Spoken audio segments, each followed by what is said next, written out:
My Hero Academia is generally a happy and inspiring show, but there are a few heartbreaking moments that left us with teary eyes. So, because you liked our Demon Slayer heartbreaking moments so much, here are 5 of our top picks for My Hero Academia. Number 4 will definitely hit you in the chest. Horikoshi smacks us right in the beginning with a beautiful and inspiring moment about a boy who became the greatest hero and set the stage for the entire show.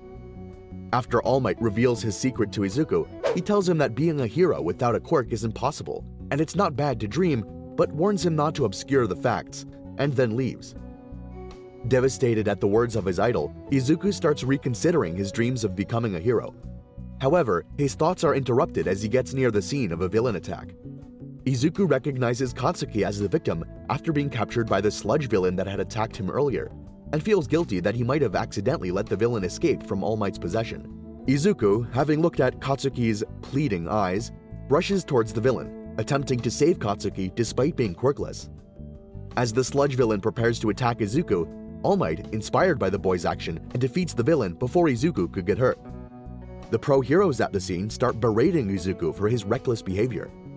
Katsuki becomes so mad that he was nearly saved by Izuku that he caught up to him and told him that he was not saved by him at all before angrily walking away. Then All Might appears and thanks Izuku for reminding him what it means to be a hero, and then explains to him that what he did was what most top heroes did in their younger days. This convinced him to tell Izuku that he can become a hero, as he offered him the chance to become one. A general theme of My Hero Academia is that the seniors help pave the way for the young generation. And one of the best ways that My Hero Academia showed us that exact dynamic was in the battle of All for One versus All Might. After his glorious win against All for One, All Might raises his arms to signify his victory. The reporter from the news helicopter announces his victory. All Might transforms into his hero form while raising his arm, signifying that he's the symbol of peace, causing the citizens watching to start celebrating. Edgeshot wants All Might to preserve his strength, but Gran Torino stops him as he wants All Might to enact his dream of being the symbol of peace one last time.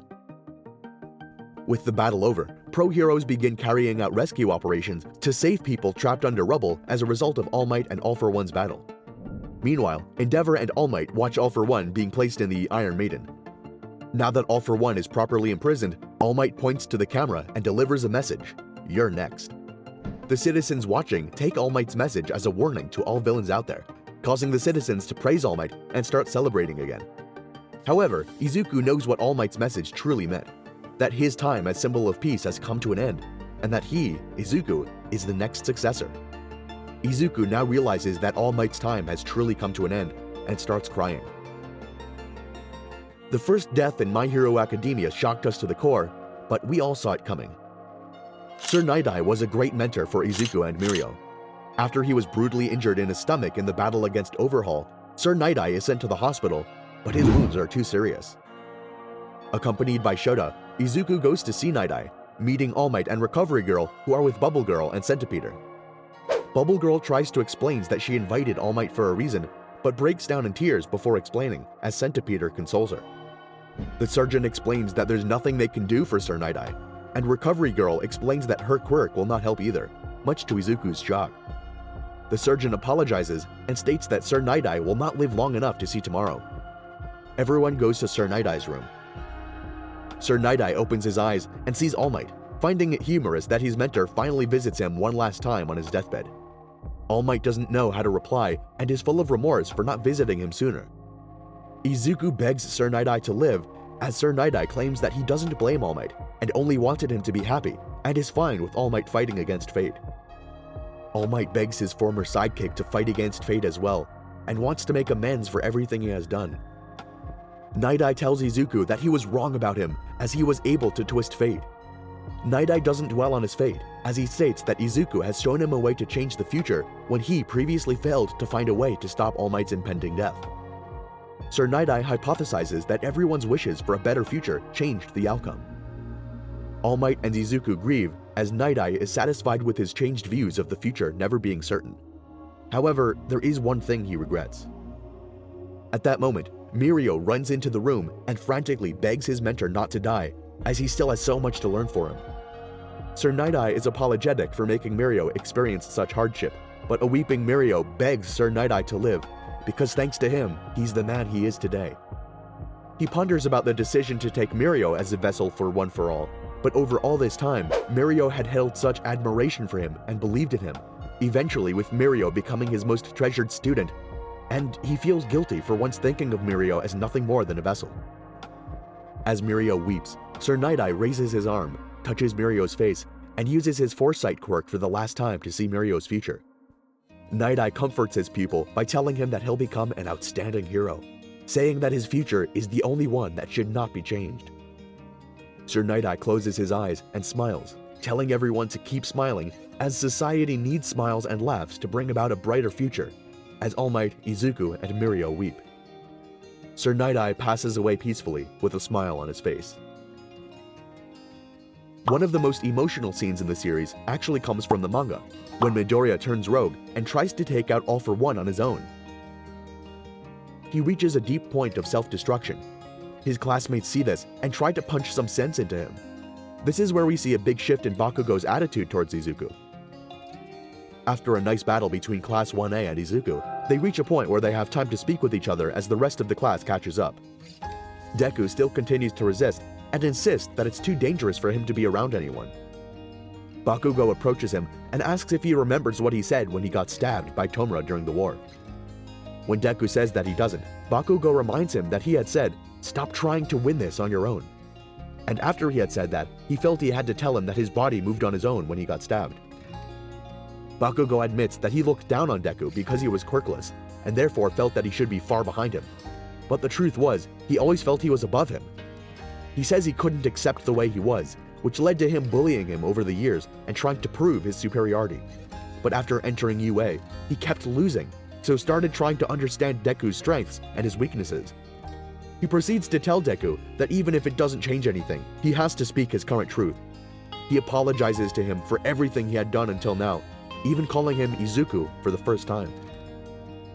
Bakugo's words snap Deku to his senses as he realizes that his choices weren't misguided, but he can't handle it by himself anymore, and that if he encounters a hurdle, he can rely on his friends to help him. The only way to surpass All Might is for everyone to protect UA and the civilians together.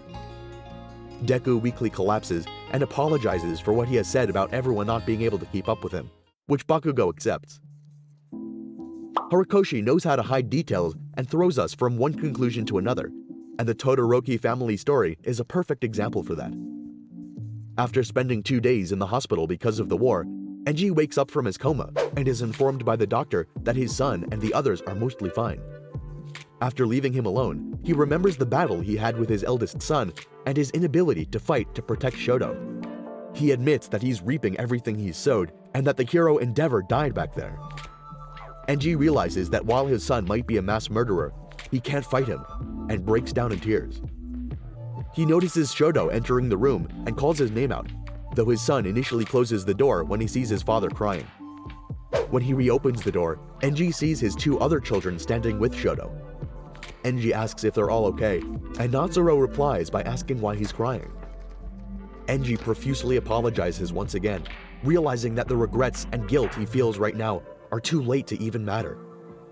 As his heart is about to shatter, he's shocked by the sudden arrival of his wife, Rei, who asserts that the rest of the family has been riddled with the same guilt and has the same regrets for much longer than he has, and also that she had come to discuss about their eldest son, Toya. As they recall Toya's childhood and growing mental instability up until the tragic night of his disappearance, Rei points out that despite Toya imploring his dad to come and see him practice his new flames, Enji didn't show up. To which Enji responds that he was afraid it would encourage him to train harder, before admitting that he actually just didn't know what to say to him, and neither did Rei. He expresses his regrets about not having given it all up on that day, but the guilt of having indirectly killed Toya made him decide to focus entirely on Shoto's training at the expense of everyone else, namely his wife's sanity and family bonds. After that, Rei, Fuyumi, and Natsuo acknowledge that while Endeavor was the main cause, they each had their own share of responsibilities for Dabi's birth and their family rupture. Then, Rei declares that Enji has to fight Dabi, and that his family will help him get back on his feet, leaving Enji baffled at his wife's unexpected strength of mind. Following that, Shoto expresses his will to fight and stop Toya together with his father once he was done grieving, moving him to tears. Eventually, Hawks and Best Jeanist enter Endeavor's hospital room to join their discussion. Hawks first conveys his stupor to Endeavor when he learned of the full consequence of his old obsession with becoming the #1 hero, causing him some discomfort.